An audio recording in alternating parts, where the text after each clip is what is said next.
মুখে মুখে সবাই আপন, মনে মনে নয়। কে আপন কে পর, কাজেই পরিচয়।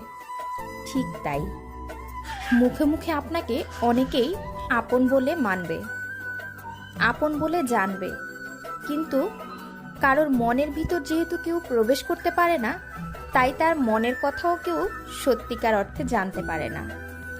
তাই মিষ্টি কথায় মন ভোলানো অনেক সহজ হয়, কিন্তু মিষ্টি কথা দিয়ে মানুষের মন জয় করে তাকে ধোঁকা দেওয়াটা মোটেও ঠিক নয়।